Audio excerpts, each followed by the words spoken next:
Now Adoni-Zedek, king of Jerusalem, heard that Joshua had taken Ai and totally destroyed it, doing to Ai and its king as he had done to Jericho and its king, and that the people of Gibeon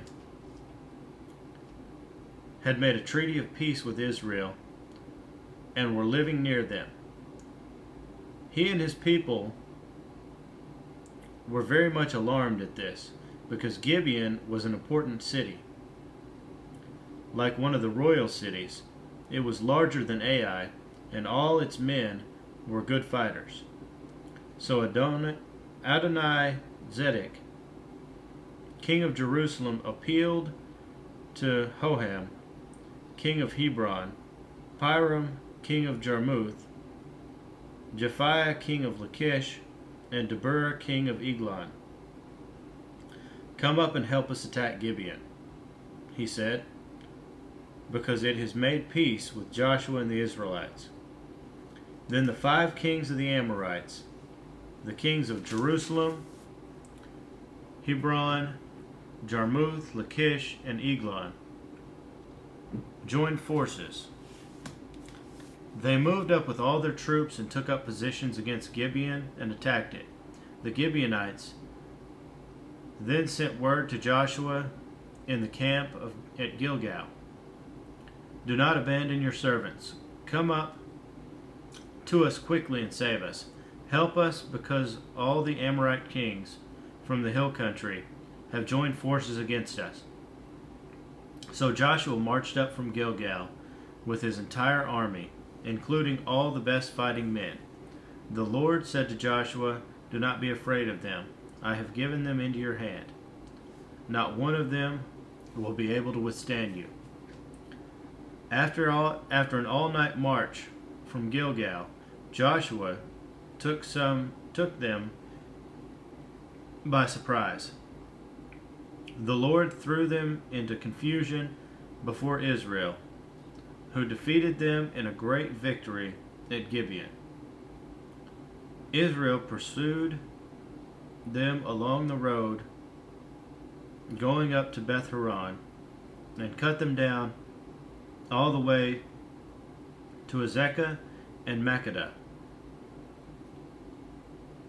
As they fled before Israel on the road down from Beth Horon to Azekah, the Lord hurled large hailstones down on them from the sky, and more of them died from the hailstones than were killed by the swords of the Israelites.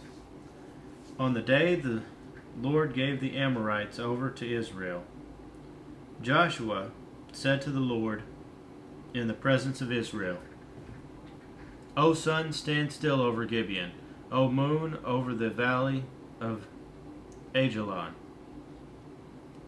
So the sun stood still and the moon stopped, till the nation avenged itself on its enemies,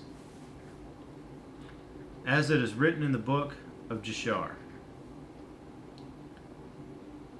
The sun stopped in the middle of the sky and delayed going down about a full day. There has never been a day like it before or since, a day when the Lord listened to a man. Surely the Lord was fighting for Israel. Then Joshua returned with all Israel to the camp at Gilgal. Now the 5 kings had fled and hidden in the caves of Makkedah. When Joshua was told that the 5 kings had been found hiding in the cave at Makkedah, he said, "Roll large stones up to the mouth of the cave, and post some men there to guard it. But don't stop. Pursue your enemies. Attack them from the rear, and don't let them reach their cities, for the Lord your God has given them into your hand." So Joshua and the Israelites destroyed them completely, almost to the man. But the few who were left reached their fortified cities. The whole army then returned safely to Joshua in the camp at Megiddo, and no one uttered a word against the Israelites. Joshua said, "Open the mouth of the cave, and bring those 5 kings out to me."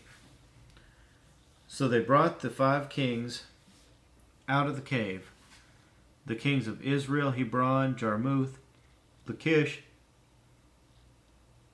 and Eglon. When they had brought these kings to Joshua, he summoned all the men of Israel and said to the army commanders who had come with him, "Come here and put your feet on the necks of these kings." So they came forward and placed their feet on their necks. Joshua said to them, "Do not be afraid.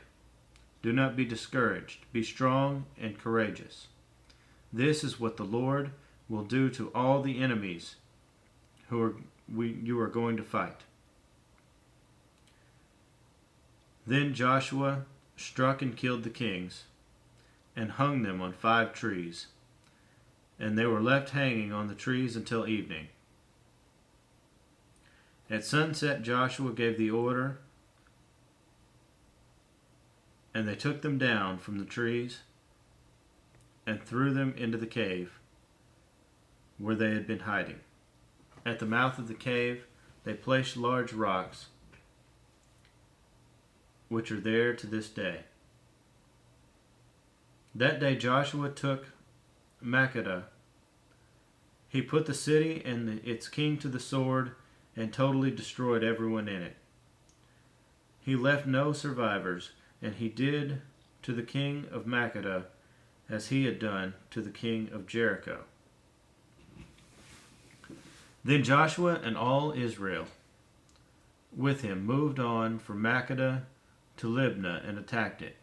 The Lord also gave that city and its king into Israel's hand. The city and everyone in it Joshua put to the sword. He left no survivors there, and he did to its king as he had done to the king of Jericho. Then Joshua and all Israel with him moved on from Libnah to Lachish. He took up positions against it and attacked it. The Lord handed Lachish over to Israel, and Lachish took it on the 2nd day. The city and everyone in it he put to the sword, just as he had done to Libnah. Meanwhile, Hiram, king of Gezer, had come up to help Lachish, but Joshua defeated him and his army until no survivors were left. Then Joshua and all Israel with him moved on from Lachish to Eglon. They took up positions against it and attacked it.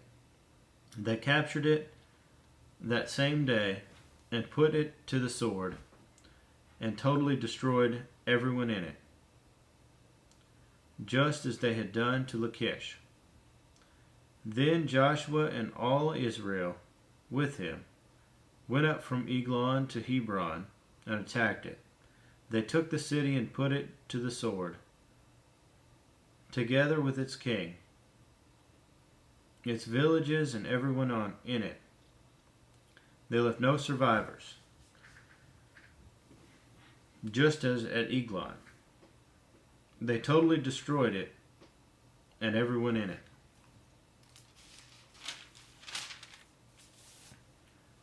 Then Joshua and all Israel with him turned around and attacked Debir. They took the city, its king, and its villages, and put them to the sword. Everyone in it they totally destroyed. They left no survivors. They did to Debir and its king as they had done to Libnah and its king, and to Hebron. So Joshua subdued the whole region, including the hill country, the Negev, the western foothills, and the mountain slopes, together with all their kings. He left no survivors. He totally destroyed all who breathed, just as the Lord, the God of Israel, had commanded. Joshua subdued them from Kadesh Barnea to Gaza, and from the whole region of Goshen to Gibeon. All these kings and their lands Joshua conquered in one campaign, because the Lord, the God of Israel, fought for Israel. Then Joshua returned with all Israel to the camp at Gilgal.